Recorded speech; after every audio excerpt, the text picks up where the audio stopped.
Mulyadi ini kami anggap melaksanakan negara kekuasaan, bukan negara hukum. Jadi semua mau dia aja. Itu menurut kami itu sebuah pelanggaran.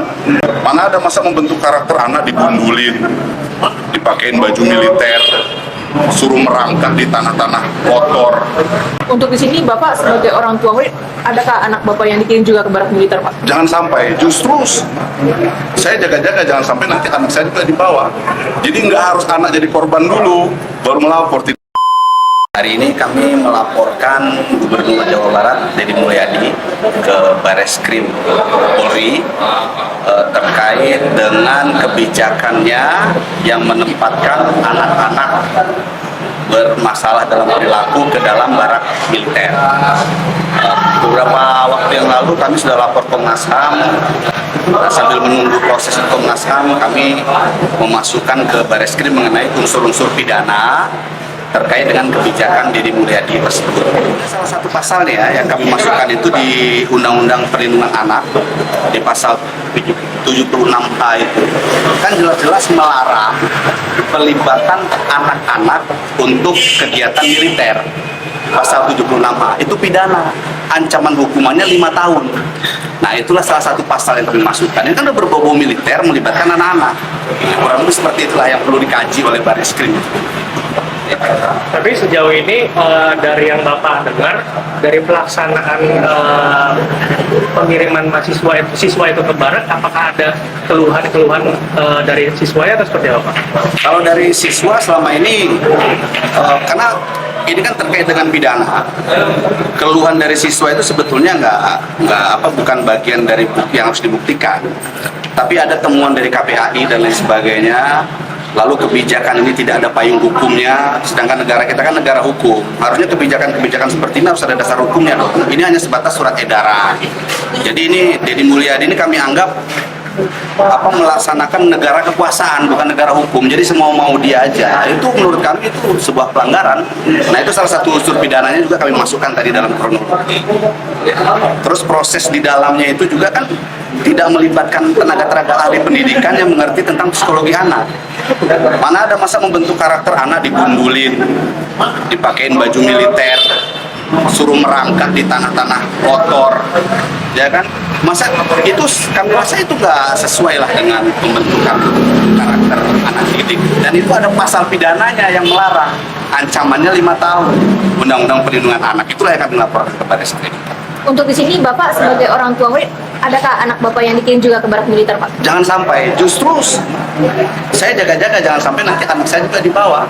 Jadi nggak harus anak jadi korban dulu, baru melapor. Tidak, ini saya dalam rangka melindungi hak-hak anak. Terima kasih ya pada semua pihak yang memberikan perhatian khusus terhadap upaya pemerintah Provinsi Jawa Barat untuk mengatasi anak-anak di Jawa Barat, remaja yang berperilaku khusus.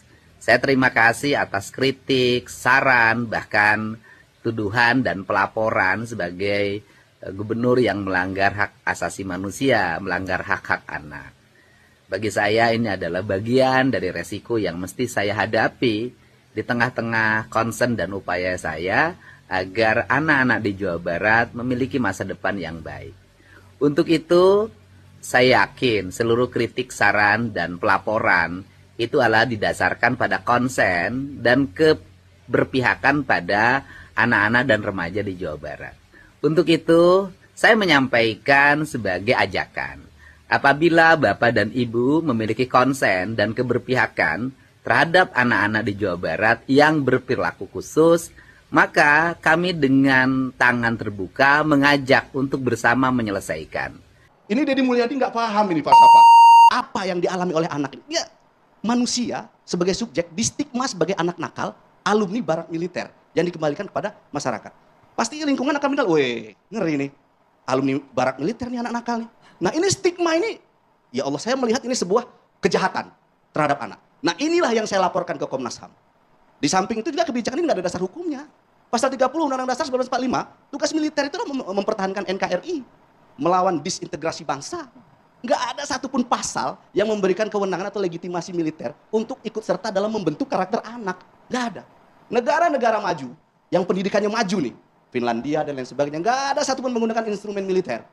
Ini Deddy Mulyadi nggak paham ini falsafah. Jangankan Deddy Mulyadi, jangankan ibu-ibu ini ya.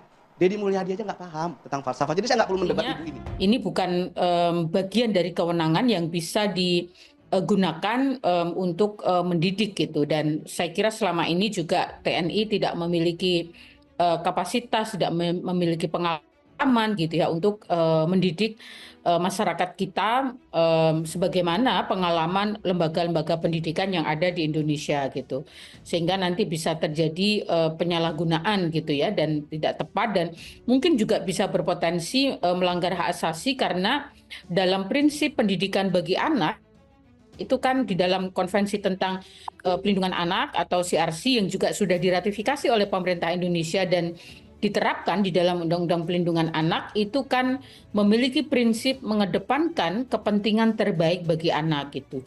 Dan langkah untuk mengirim anak-anak yang dianggap bermasalah ke barak militer, ini kebijakan yang juga tidak berdasar pada kajian gitu. Urusan hanya dalam wacana, perdebatan tidak berakhir, mending yuk kita tangani bersama-sama, ya kan? Provinsi Jawa Barat gubernurnya misalnya nanti menangani 1.000 orang anak-anak yang berperilaku khusus. Nanti Komnas HAM nanganin berapa, KPAI nanganin berapa dengan metodologinya masing-masing. Di antara metodologi itu nanti kita uji mana yang paling sukses, itu lebih baik. Ya, teman-teman.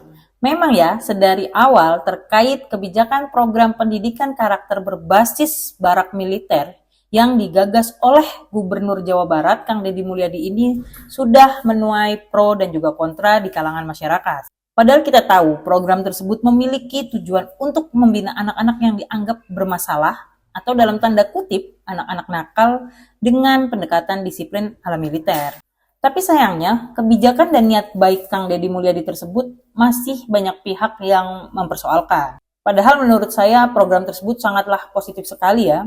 Bahkan menurut Kang Deddy Mulyadi, anak-anak yang sudah mengikuti program ini sudah bisa menunjukkan perubahan karakter yang positif, misalnya seperti pola tidur mereka yang lebih teratur, dan yang sebelumnya merokok, setelah mengikuti program ini mereka bisa berhenti merokok. Tapi seperti yang saya bilang tadi ya teman-teman, program sebagus itu yang didasari oleh niat baik Kang Deddy Mulyadi tersebut, ada saja pihak-pihak yang mempersoalkan. Nah, salah satunya yang cukup aktif dan nyaring yang mempersoalkan program Kang Deddy Mulyadi ini adalah Adel Setiawan. Adel Setiawan menilai bahwa kebijakan tersebut melanggar hak asasi anak dan tidak sejalan dengan prinsip-prinsip pendidikan yang memanusiakan manusia. Gak hanya sekedar melakukan kritik, bahkan Adel Setiawan juga sudah melaporkan Kang Deddy Mulyadi ini ke Komnas HAM dan ke Bareskrim Polri. Dan yang saya salut ya dari Kang Deddy Mulyadi ini, beliau menyikapi dengan bijak atas kritikan maupun laporan yang dilakukan oleh Adel Setiawan tersebut. Bahkan Kang Deddy Mulyadi mengatakan bahwa kritik yang diterimanya tersebut merupakan bentuk kepedulian terhadap masa depan anak-anak dan juga remaja. Oke teman-teman, segitu dulu ya video kali ini dan nantikan video-video lainnya. Bye!